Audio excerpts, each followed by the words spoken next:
Introduction. At the 1926 conference, Britain and the Dominions agreed that they were all equal members of a community within the British Empire, they all allegiance to the British king or queen, but the United Kingdom did not rule over them. This community was called the British Commonwealth of Nations or just the Commonwealth. History. Before 1935, an American Governor-General appointed by the U.S. President. As a result, the Philippine Senate voted against it, and then Philippine Senate. However, the Commonwealth was officially inaugurated on November 15, 1935. He was approved by the convention vote. Creation. The Commonwealth era is the 10-year transitional period in the Philippine history from 1935 to 1945 in preparation for independence from the United States as provided for under the Philippines Independence Act, or more popularly known as the Tidings-McDuffie Law. Pre-war is the new government embarked on ambitious national building policies in preparation but the improvement of transport, the promotion of local capital. However, uncertainties, especially in the diplomatic and military situation in the Southeast Asia in this struggle between Osmania and Quezon, especially after Quezon was permitted to re-elected after 6 years term. World War II. Japan was launched a surprise attack on the Philippines on December 8, 1941. Meanwhile, battles against the Japanese continue on the Bataan Peninsula, Corregidor, but the Japanese military organized a new government in the Philippines known as the Second Philippine Republic, which was headed by President Jose P. Laurel. After the war, the Philippines, that Commonwealth, was restored in a 1-year transitional period in preparation for independence began. Independence. The Philippines got their independence on July 4, 1946. However, the Philippines remains dependent to the U.S. because of the Bale Trade Act. This Bale Trade Act is an act passed by the United States Congress specifying the trade between the Philippines and the United States. Policies uprising agrarian reform. This Sakdalista movement was founded by the writer Benigno Ramos in 1930. The name of the movement is derived from the Tagalog word sakdal, meaning to accuse. The movement platform was centered upon immediate independence, state redistribution, taxation reductions, and greater governmental transparency. It lasts until 1935. National language. Due to the diverse number of the Philippines, Manuel L. Quezon issued Executive Order No. 134, 1937 approving the adoption of Tagalog as the language of the Philippines and proclaimed the national language of the Philippines. 1940, Institute published official grammar and dictionary, the Balarila ng Wikang Pambansa. Grammar of the National Language is written by Lope Santos. Economy. Coconut products amounted to 33.9 million. Coconut oil exports 13.79 million. Abaca exports 17.1 million had more diverse market, with the US buying only 31.2% of the product. Abaca export had a worldwide market, especially among maritime countries in Europe and Japan. The life of the Philippines people during the Commonwealth is actually good. Their livelihood is more on agricultural.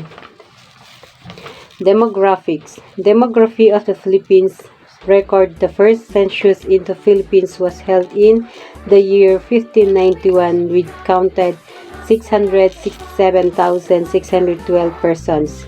Some of the ethnic groups that have been in the Philippines centuries before are Spanish and American colonial.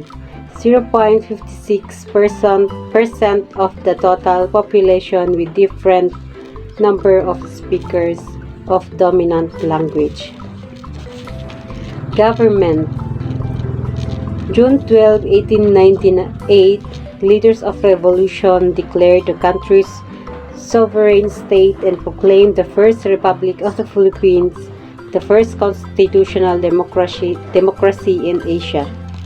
1939 to 1940, the Commonwealth Constitution was restored, replacing the National Assembly.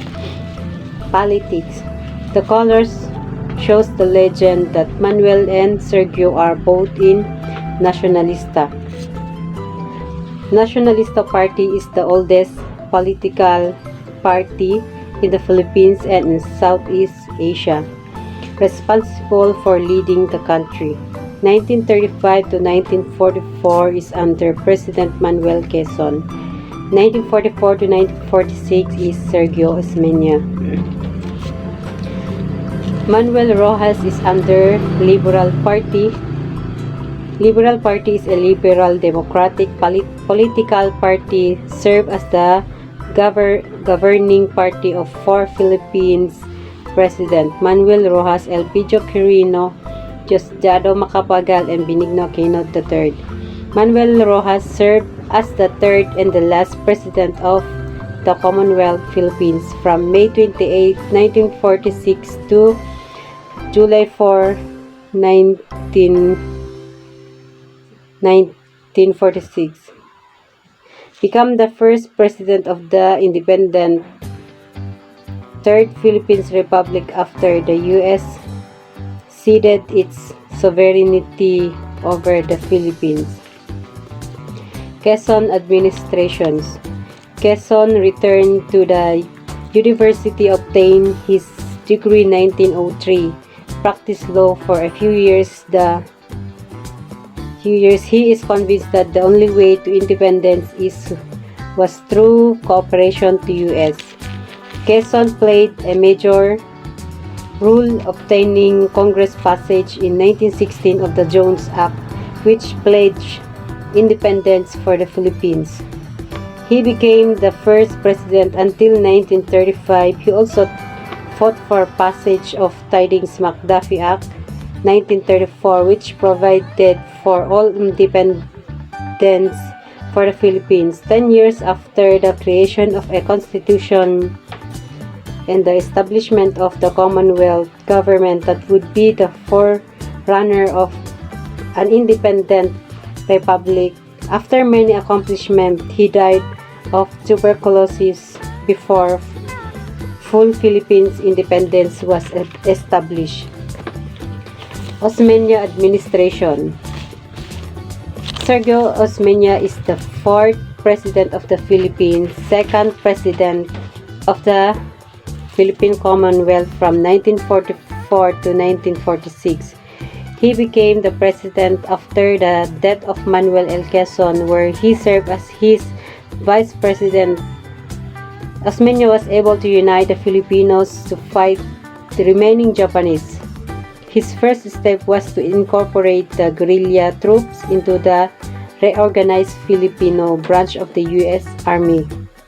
In short, he led the country in its initial political maturation. On February 27, 1945, the Commonwealth government was fully re-established in Manila. Manuel A. Rojas, the 5th president from 1946 till his death in 1948. He briefly served as 3rd and last president of the Philippine Commonwealth from May 28, 1946 to July 4, 1946. His administration, he reorganized the government in an effort to solve the massive socio-economic problems of the period, like the establishment of the Rehabilitation Finance Corporation, which would be reorganized in 1958 as the Development Bank of the Philippines. It is also his time that the Philippines established diplomatic ties with foreign countries and gained membership to international entities such as the United Nations General Assembly, the United Nations Educational, Scientific and Cultural Organization, or the UNESCO, the World Health Organization, or the WHO, and others. On April 15, 1948, following a speech before an audience of assembled airmen at Clark Field Air Base, President Rojas died for a heart attack.